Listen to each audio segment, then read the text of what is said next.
अमीरुल मोमिनीन, वो अमीरुल मोमिनीन जो बात पे तलवार निकालते थे कि इसकी गर्दन उड़ा दो, इसने नबी अलैहिस्सलाम की बात की मुखालफत की है या उसको टाला है। मुगीरा बिन शोबा का केस आया, अमीरुल मोमिनीन सैयदना उमर कहते हैं गवाह लाओ जिन्होंने इल्जाम लगाया। वो गवाह लेकर आ गए 4। अदालत के अंदर 3 गवाहों ने गवाही दे दी, एक गवाह ने इनकार कर दिया। एक गवाह ने इनकार कर दिया। जब एक गवाह ने इनकार कर दिया कि मुझे कुछ पता नहीं है, खाम खा मुझे घसीट के ले आया, आज ले जाते हैं ना 500 में गवाह मिल जाता है, मुझे ऐसे लेकर आ गए। एक गवाह ने इनकार कर दिया। मैं आपको 295C की हकीकत बताता हूं, मुझे इस पे शदीद एतराज है। इस कानून के अंदर तरमीम होनी चाहिए, इसके अंदर तरमीम करके इसकी इस्लाह की जाए, इसके अंदर इजाफा किया जाए, क्योंकि जो भी इल्जाम लगाता है उस पर कोई सजा नहीं है। मुगीरा बिन शोबा पर इल्जाम लगाने वालों ने इल्जाम लगा दिया, अदालत में पेश हुए, 3 गवाहों ने गवाही दे दी, एक ने नहीं दी। जमहूरियत क्या कहती है? 3 की मान लो, 1 की छोड़ दो।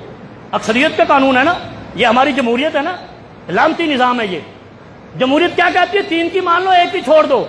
उमर फारूक ने देखा 3 गवाह गवाही दे गए, एक ने इनकार कर दिया। हजरत उमर फारूक कहते अल्हम्दुलिल्लाह इल्लज़ी लम युशमित असहाबन नबी, अल्लाह का शुक्र है कि नबी अलैहिस्सलाम के किसी सहाबी को अल्लाह ने बचा लिया, इस बद इल्जाम से बचा लिया। मुगीरा बिन शोबा के एक गवाह ने जब इनकार किया, हजरत उमर फारूक ने 3 गवाहों को कोड़े लगाए। कितने हैं हद कज़फ? 80 कोड़े लगाए।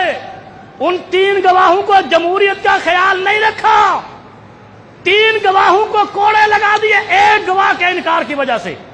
यहां है हमारे कानून में 295C में, यहां ठेले वाला, ठिये वाला, रेड़ी वाला, गधा गाड़ी वाला, मोची की दुकान वाला उठ के किसी शेखुल हदीस को कह देता है इसने गुस्ताखी की है, और उसके बाद उस पर हल्ला बोल दिया जाता है, उसको मार दिया जाता है, या उसको अधमोआ कर दिया जाता है, या शहीद कर दिया जाता है। उसके बाद 3 साल 10 साल केस चलता है, पता चला बंदा बरी हो गया, जिसने इल्जाम लगाया वो भी अय्याशी कर रहा है, वो भी अय्याशी कर रहा है। अगर इल्जाम लगाने वाला झूठा इल्जाम लगाए, शरीयत मोहम्मदिया कहती है 80 कोड़े लगाए जाए। आज के दौर में उसको 8 साल कैद होनी चाहिए।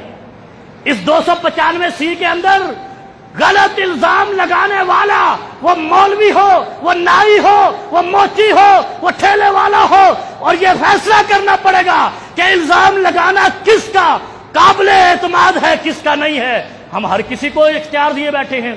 इस्लाम पर इतना बड़ा बुरा वक्त आया, सहाबी रसूल ने सिक्योरिटी लीक कर दी, अल्लाह के नबी ने कहा मैं इसको सजाए मौत नहीं दूंगा, इसलिए कि मेरे दुश्मन हंसेंगे कि ये अपने सहाबा को कत्ल कर रहा है।